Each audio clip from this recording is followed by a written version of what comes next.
Dua perampokan bersenjata yang terjadi sebelum pengambilan nyawa besar-besaran yang sangat membingungkan. Pada tahun 2003 ada pemeriksaan rutin di salah satu daerah perumahan Dnepropetrovsk. Dan menurut beberapa informasi, sebuah toko bawah tanah terletak di daerah itu untuk membuat obat-obatan. Operator polisi tertarik oleh sebuah rumah kosong tak berpenghuni. Tampaknya aneh bahwa dari tempat yang tidak berpenghuni itu, ada seorang pria masuk ke rumah itu, dan ketika melihat polisi dia dengan cepat melarikan diri. Mengetahui bahwa pemilik rumah tidak pernah ada di sana selama 2 tahun, para operator memutuskan untuk masuk. Tapi mereka tidak menemukan ada pabrik untuk pembuatan obat-obatan. Namun mereka terkejut pada apa yang mereka lihat di sana. Dinding berlumuran swastika, logo Jerman pada Perang Dunia Kedua, logo satanik, darah dan banyak bangkai hewan tergantung di dinding, dan bahkan di langit-langit. Kucing dan anjing jelas sepertinya dihabisi dengan brutal, dan banyak yang kehilangan anggota tubuh, jeroan hingga kepala. Di sudut-sudut berdiri papan kotak dengan cakar dan ekor yang terputus, di dinding ada juga bangkai hewan tersebut yang disalibkan. Di sebuah rumah yang ditinggalkan tersebut jelas-jelas hidup para maniak atau bahkan penggemar dari beberapa pemujaan setan yang aneh. Pada saat itu, tim operator tidak berpikir yang lebih jauh tentang penemuan tersebut, mereka mengabaikannya dan berlalu begitu saja.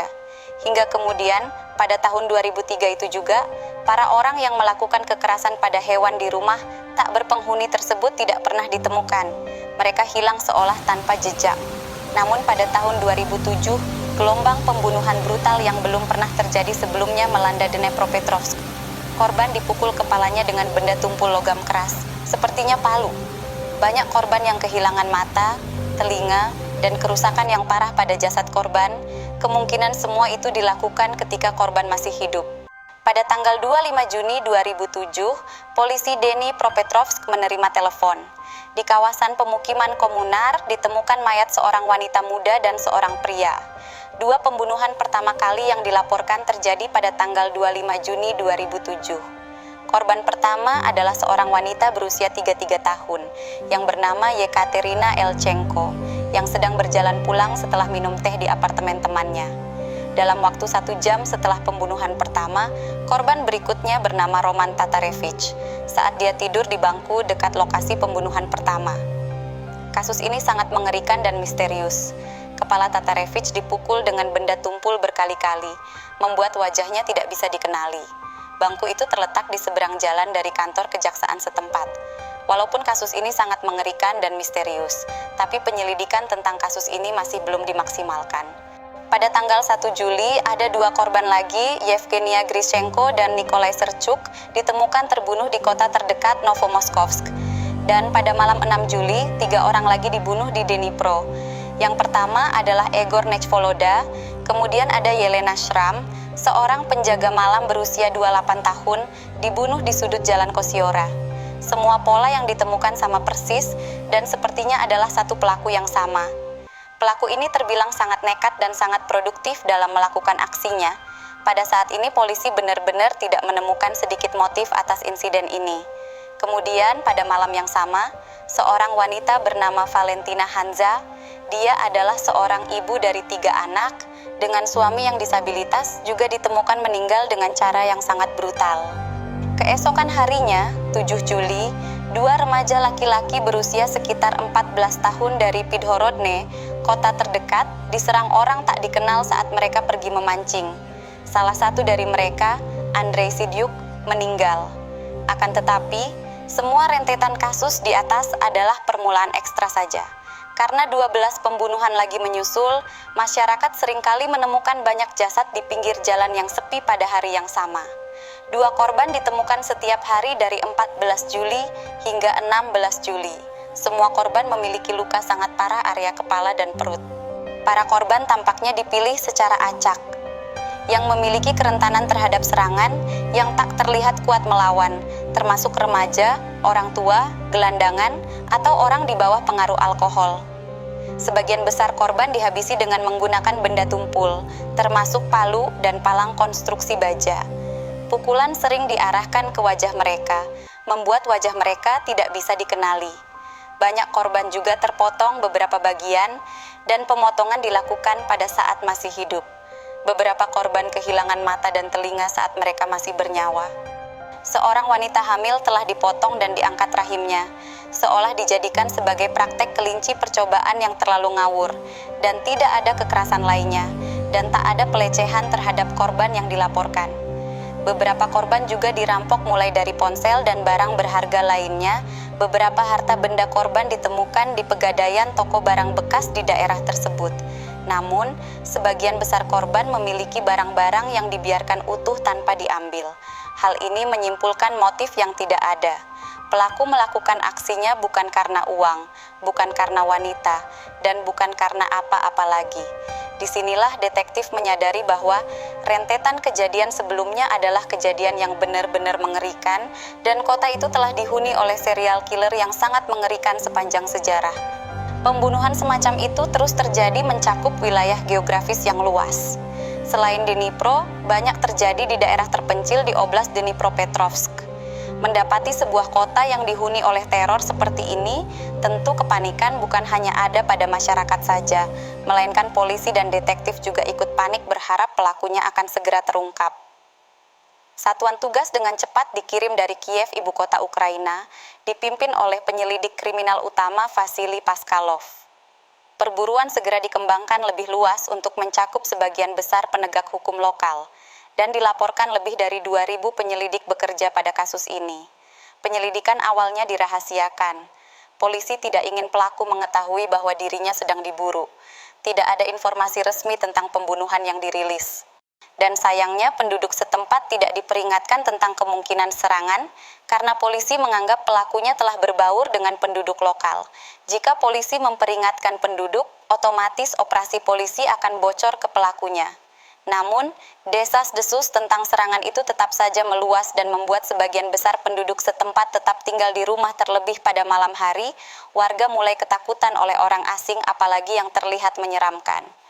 Penyelidik secara selektif mendistribusikan sketsa dan daftar barang curian ke pegadaian lokal. Barang curian mulai diidentifikasi di pegadaian di distrik Novokodatsky kota. Ada nih warga yang bernama Yatsenko. Pada saat itu berusia 48 tahun. Dia baru-baru ini dipaksa pensiun karena tumor kanker di tenggorokannya. Perlakuan itu membuatnya tidak dapat berbicara selama beberapa waktu, tetapi Yatsenko tidak senang karena tidak dapat bekerja dan terus mencari pekerjaan sampingan di sekitar desa. Dia melakukan pekerjaan konstruksi kecil, memperbaiki mobil, menganyam keranjang, dan memasak untuk keluarganya. Yatsenko menikah dan memiliki 2 putra dan 1 cucu. Dia juga merawat ibunya yang cacat. Sekitar pukul 2.30 siang pada suatu hari, dia menelepon istrinya untuk mengatakan bahwa dia akan mengisi BBM sepeda motornya dan mengunjungi cucunya.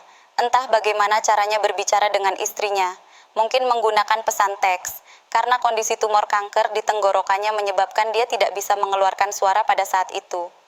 Pengakuannya pergi ke rumah cucunya, namun dia tidak pernah tiba di rumah cucunya, dan ponselnya tidak aktif pada pukul 6 sore. Istrinya Lyudmila menelepon seorang teman dan berjalan-jalan di sekitar desa. Dia cemas dan takut suaminya jatuh sakit atau mengalami kecelakaan sepeda motor, karena tidak biasanya suaminya menghilang tanpa kabar. Bahkan setiap tindakannya keluarga ini selalu berkabar. Lyudmila dan warga tidak dapat menemukan tanda-tanda Yatsenko. Mereka juga tidak dapat mengajukan laporan orang hilang, karena di Ukraina seseorang tidak dapat dinyatakan hilang sampai setidaknya 72 jam setelah terakhir terlihat. Keesokan harinya, Lyudmila memposting foto suaminya di sekitar desa dan meminta lebih banyak bantuan lokal untuk mencari di daerah sekitarnya. Dan warga lokal yang melihat postingan itu semakin ribut dan curiga kemungkinan pengambil nyawa telah menangkap Yatsenko. Mereka yang berniat patroli mencari Yatsenko, tidak ada yang berani patroli sendirian. Mereka melakukan pencariannya dengan cara bersama-sama. Tapi hasilnya nihil. 4 hari kemudian, seorang penduduk setempat yang melihat salah satu poster Lyudmila di postingan warga. Dia ingat pernah melihat sepeda yang ditinggalkan di daerah hutan terpencil di dekat tempat pembuangan sampah, dan sepertinya sepeda itu mirip dengan postingan Lyudmila. dia membawa beberapa kerabat Yatsenko ke tempat kejadian, di mana mereka menemukan tubuh Yatsenko yang terpotong menjadi beberapa bagian dan sudah menimbulkan aroma yang sangat menyengat. Di sisi lain, polisi mulai menemukan pelakunya, dia bernama Suprunyuk. Suprunyuk mencoba menjual ponsel yang dicuri dari seorang korban di Pegadaian setempat, meminta 150 hryvnia atau sekitar Rp400.000 pada tahun 2007. Polisi melacak lokasi ponsel setelah pemilik toko menyalakannya, dan dalam investigasi polisi mengantongi 3 tersangka, yaitu Viktor Sayenko, Elgor Suprunyuk, dan Alexander Hanza. Mereka ditangkap pada 2-3 Juli 2007. Sayenko dan Suprunyuk ditangkap di kasir toko tersebut.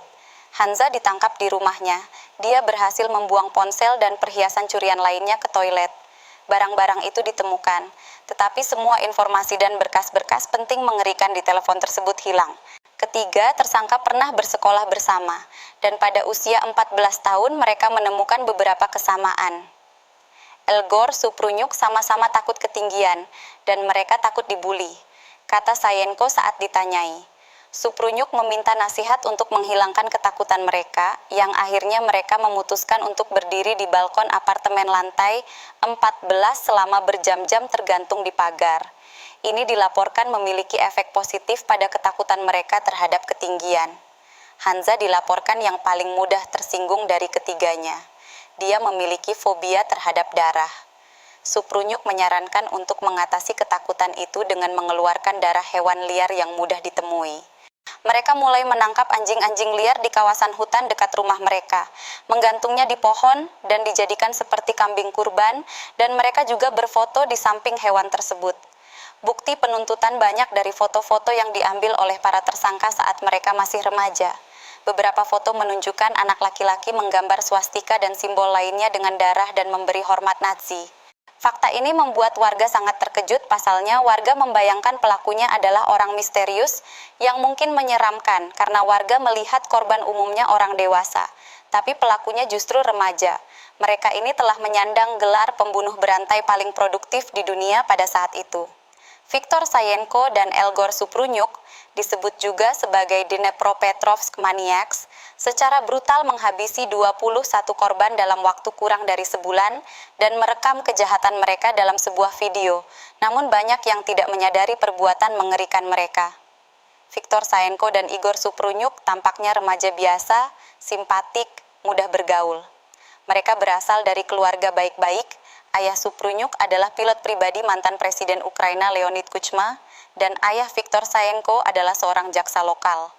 Mereka belajar di sekolahan dengan baik, di sekolah mereka juga diperlakukan dengan baik, tapi Sayenko dan Suprunyuk memiliki kehidupan rahasia lainnya. Pada siang hari mereka belajar atau melakukan hal-hal biasa layaknya anak sekolahan pada umumnya, tapi di malam hari mereka pesta berdarah. Melakukan perburuan sangat mengerikan kepada siapapun yang ditemuinya, yang terlihat tidak dapat melakukan perlawanan berarti. Dalam salah satu foto, Suprunyuk berpose dengan kumis sikat gigi, mirip dengan kumis Adolf Hitler. Suprunyuk lahir pada 20 April, hari yang sama dengan Hitler dilahirkan, dan mengacu pada fakta yang sama mengerikan ini. Sebuah video panjang yang menunjukkan ketiganya menyakiti anak kucing putih yang lucu. Video ini salah satu bukti yang ditampilkan di pengadilan. Video itu terjadi di garasi mereka. Para tersangka ini membuat salib dari papan kayu dan menyalip hewan itu di papan tersebut lalu membidiknya dengan pistol, menempatkan busa dan lem di mulutnya untuk meredam suara hewan tersebut. Ketiga pria itu didakwa terlibat dalam 29 insiden terpisah, termasuk 21 pembunuhan dan 8 serangan lagi yang korbannya berhasil selamat. Sebenarnya sangat jarang ada orang selamat jika tertimpa serangan mereka. Suprunyuk didakwa dengan 27 kasus, termasuk 21 pembunuhan berencana, 8 perampokan bersenjata, dan 1 tuduhan kekejaman terhadap hewan. Sayenko didakwa dengan 25 kasus, termasuk 18 pembunuhan, 5 perampokan, dan 1 tuduhan kekejaman terhadap hewan. Hanza didakwa dengan 2 tuduhan perampokan bersenjata yang berasal dari insiden 1 Maret 2007 di Kamiansk. Ketiganya mengaku tanpa interogasi yang keras, meski Suprunyuk kemudian mencabut pengakuannya. Tapi pengadilan mereka dimulai pada Juni 2008. Suprunyuk mengaku tidak bersalah, sementara 2 tersangka lainnya mengaku bersalah atas semua tuduhan. Pengacara keluarga korban berargumen bahwa tingkat kehati-hatian yang diambil oleh para pembunuh selama kejahatan mereka berarti bahwa mereka sepenuhnya menyadari tindakan mereka. Ponsel dan komputer pribadi tersangka berisi beberapa rekaman video pembunuhan. Sebuah video bocor ke internet menunjukkan pengambilan nyawa Sergei Yatsenko yang berusia 40 tahun. Dia terlihat berbaring telentang di daerah berhutan dan dipukul berulang kali di wajahnya dengan palu yang dipegang di dalam kantong plastik. Seorang penyerang menusuk Yatsenko di mata dan pusar perutnya dengan obeng. Yatsenko kemudian dipukul dengan palu untuk memastikan dia sudah mati. Serangan berlangsung lebih dari 4 menit, di mana korban pingsan dan pingsan berkali-kali. Seorang pelaku terlihat tersenyum ke arah kamera selama video berlangsung. Para pelaku berjalan kembali ke mobil mereka, menunjukkan bahwa kejahatan itu terjadi di dekat sisi jalan, di sebelah mobil mereka yang diparkir. Mereka mendiskusikan pembunuhan itu dengan tenang, mengungkapkan keterkejutan ringan bahwa korban masih bernafas setelah obeng menembus kepalanya yang telah terbuka. Para tersangka kemudian mencuci tangan dan palu mereka dengan botol air dan mulai tertawa. Hanya 2 tersangka yang muncul dalam video, dengan 1 orang selalu berada di belakang kamera. Para tersangka juga ditemukan memiliki beberapa foto yang menunjukkan mereka menghadiri pemakaman para korban. Mereka terlihat tersenyum. Video dan foto pembunuhan ponsel dan komputer pribadi tersangka berisi beberapa rekaman video pembunuhan. Sebuah video bocor ke internet menunjukkan pembunuhan Sergei Yatsenko yang berusia 48 tahun. Dia terlihat berbaring telentang di daerah hutan. Sergei Yatsenko dari desa Taromske. Pembunuhannya terjadi pada 12 Juli 2007 dan tubuhnya ditemukan pada 16 Juli. Fakta bahwa pembunuhan Yatsenko direkam dalam video awalnya tidak diketahui publik hingga sidang pengadilan pada tanggal 29 Oktober 2008. Video pembunuhan yang tidak diedit itu ditampilkan sebagai bagian dari presentasi besar oleh jaksa yang menyebabkan kejutan di galeri. Pengadilan setuju dengan jaksa bahwa video itu asli, menunjukkan Suprunyuk menyerang korban dan Sayenko adalah orang di belakang kamera. Video yang menunjukkan pembunuhan Sergei Yatsenko bocor ke sebuah situs yang berbasis di Amerika Serikat dan tertanggal 4 Desember 2008, tapi tenang masih banyak video yang tak bocor ke publik menurut jaksa. Pada 11 Februari 2009, pengadilan di Dnipro memutuskan Sayenko dan Suprunyuk bersalah atas pembunuhan berencana dan keduanya dijatuhi hukuman penjara seumur hidup. Suprunyuk dinyatakan bersalah atas 21 pembunuhan, Sayenko atas 18 pembunuhan. Mereka juga menerima hukuman 15 tahun setelah dinyatakan bersalah atas tuduhan perampokan. Hanza, yang tidak terlibat dalam pembunuhan tersebut, dinyatakan bersalah atas perampokan dan dijatuhi hukuman 9 tahun penjara. Sayenko dan Suprunyuk juga dinyatakan bersalah atas tuduhan kekejaman terhadap hewan. Hanza berkata tentang Sayenko dan Suprunyuk, "Jika saya tahu kekejaman mereka, saya tidak akan mendekati mereka." Nah, begitulah kasus Dnipropetrovsk Maniacs atau yang lebih dikenal Three Guys One Hammer ini. Dan juga pada April 2019 dilaporkan bahwa Alexander Hanza telah dibebaskan dari penjara setelah menjalani 9 tahun, kemudian menikah dikaruniai 2 anak. Masalahnya, apakah si istri belum tahu kali ya, seberapa mengerikan rekam jejak suaminya? Bahkan kasus ini sempat viral di masanya dan terdokumentasi dengan baik serial killer yang merekam aksinya dengan sangat jelas tanpa sensor, bahkan rekaman amatir tanpa editan.